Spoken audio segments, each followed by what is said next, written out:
So today's class is sternocleidomastoid muscle and its applied anatomy, the wry neck. So in this we will be discussing the competency, that is attachments of sternocleidomastoid muscle, its nerve supply, relation and actions. This muscle is long and thick and is present diagonally on both sides of neck, and it is very prominent when contracted. So in this picture you can see that its origin is from two heads. The sternal head originates from upper part of anterior surface of manubrium sternum, and the clavicular head arises from superior surface of the medial 1/3 of clavicle. Then coming to insertion, it is having two insertions. It is inserted into mastoid process on its lateral surface, that is lateral surface of mastoid process, from the apex to superior border of mastoid process. And it is also inserted as an aponeurosis into lateral half of superior nuchal vein. Then coming to arterial supply and nerve supply. Arterial supply is by superior thyroid artery and suprascapular artery. The nerve supply, it is by spinal accessory nerve, as the nerve passes through the muscle, and it also receives nerve supply from C2 and C3 cervical nerves, and they may be probably proprioceptive. Coming to action, its main action is to turn the head to the same side and face to the opposite side. When the two muscles contract, they also help in flexion and also help the muscles of inspiration by elevating thorax. Coming to relations, the general relation is you can see that sternocleidomastoid muscle is enclosed by investing layer of deep cervical fascia. That is, investing layer of deep fascia reaches the posterior edge of the sternocleidomastoid muscle, splits to enclose it, and again in the anterior border of sternocleidomastoid muscle, it joins, the two layers join again to become one, and they are continuous with the anterior aspect of neck. And also we can see that another important relation is it is pierced by the spinal axis nerve when it passes through and supplies it. Then coming to relations, the superficial relations, you can see that is in the neck we have initially in the superior surface or the superficial surface we have skin. So after skin there is superficial fascia, and we all know that in the superficial fascia there is muscle that is called thin flat muscle, that is called as platysma. And also you can see in the figure that the superficial relation is external jugular vein that runs over the sternocleidomastoid muscle, and the investing layer of deep cervical fascia will be deep to this one. Then we can also see in the picture that from the posterior aspect of the posterior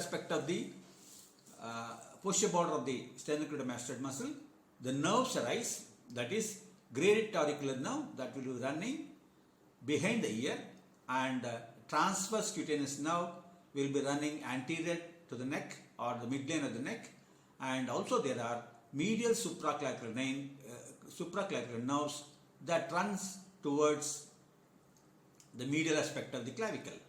And also in the upper surface we can see that it is related to parotid gland.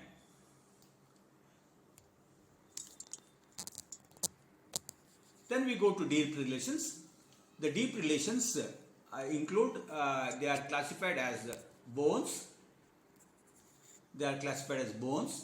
So in the bones we have the mastoid process, then sternoclavicular joint, so that is mastoid process above and sternoclavicular joint below. And coming to muscles, we can see that there is sternohyoid muscle, then sternothyroid muscle, they take origin from the manubrium from behind, and omohyoid muscle, and also posterior belly of digastric in the upper part. You can see in the diagram, you can also see the posterior belly of digastric. Then we have arteries. So we know that the common carotid artery, then internal carotid artery and external carotid artery.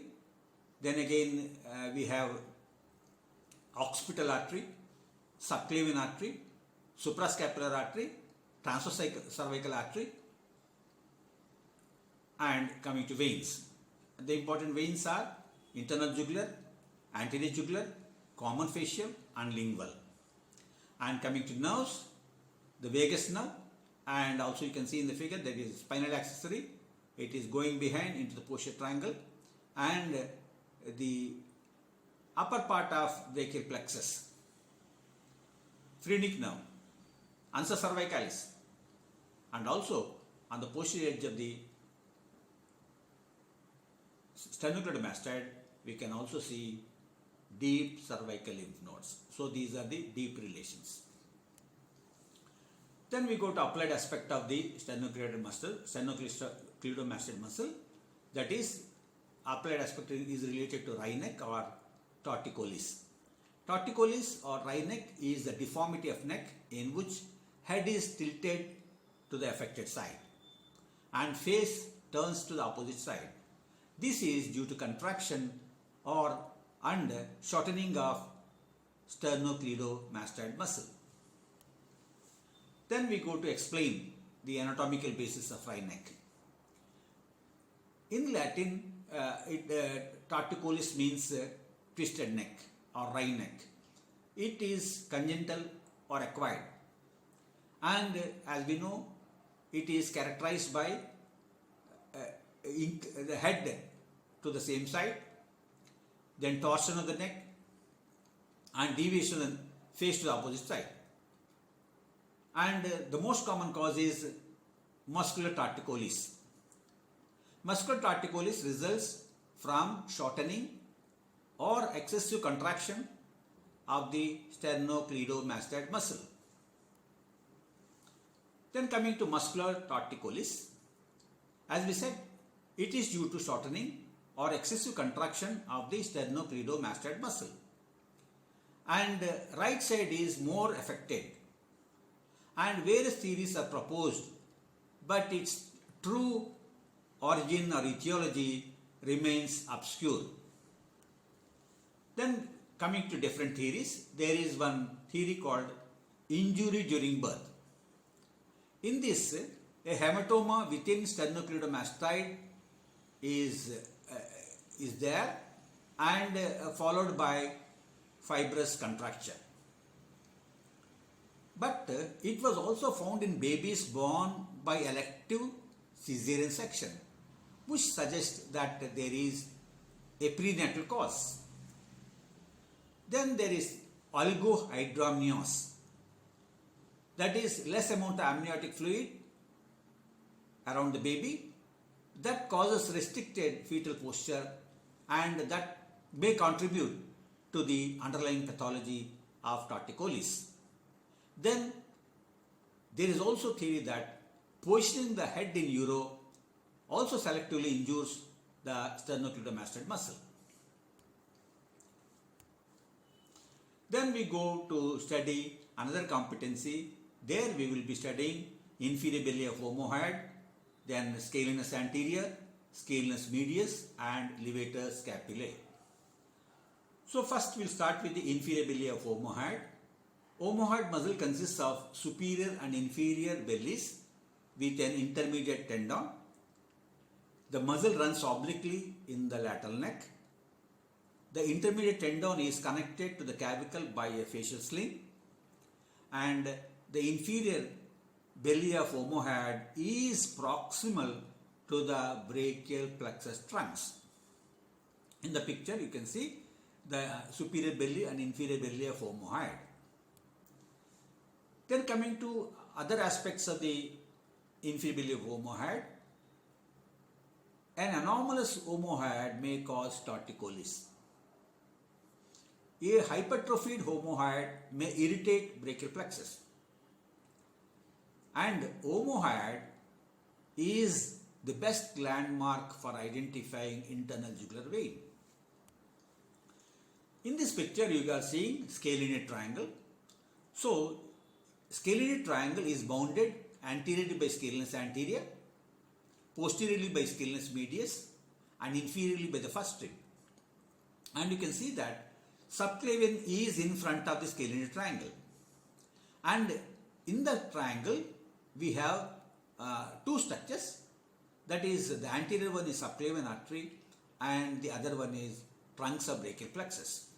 So, in scalenosed triangle is bounded by anteriorly scalenus anterior, posteriorly scalenus medius, and inferiorly by the first rib. So, continuing with the literature, the interscalenosed triangle is bounded by scalenus anterior muscle anteriorly, scalenus medius muscle posteriorly. First rib is between their insertions inferiorly. And coming to applied aspect, in case of cervical rib or due to hypertrophy of the scalenus anterior muscle, the triangle is reduced in size, leading to compression of subclavian artery and lower trunk of brachial plexus, leading to scalenus anterior syndrome. That is, there is. Then we continue with the scalenus anterior muscle origin. That is, it arises from anterior tubercles of the transverse processes of C3 to 6, and it is inserted into the upper surface of first rib and also scalenosed tubercle.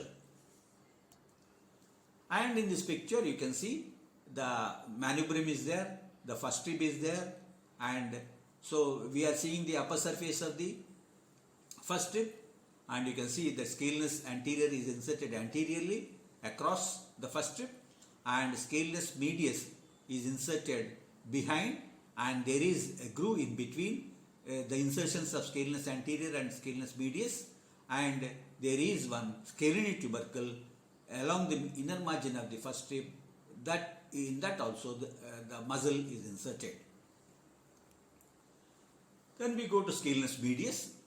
This muscle arises from posterior tubercles of transverse processes of C2 to 7 vertebrae, and it is inserted on the superior surface of first rib behind the groove for subclavian artery.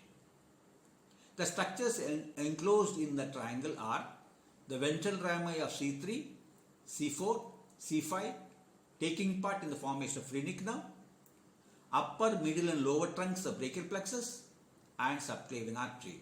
So, the structures enclosed in the triangle are the phrenic nerve, roots, then upper, middle and lower trunks of brachial plexus and subclavian artery. Then we go to the last muscle, that is levator scapulae. It is in the lateral cervical region, that is in the posterior triangle. It is deep to both the muscles, that is sternocleidomastoid and trapezius muscles. Origin is from the transverse processes of first 4 cervical vertebrae. Insertion is into medial border of scapula between the superior angle and the root of spine of scapula. Its action is it elevates and assists in the retraction and adduction of the scapula.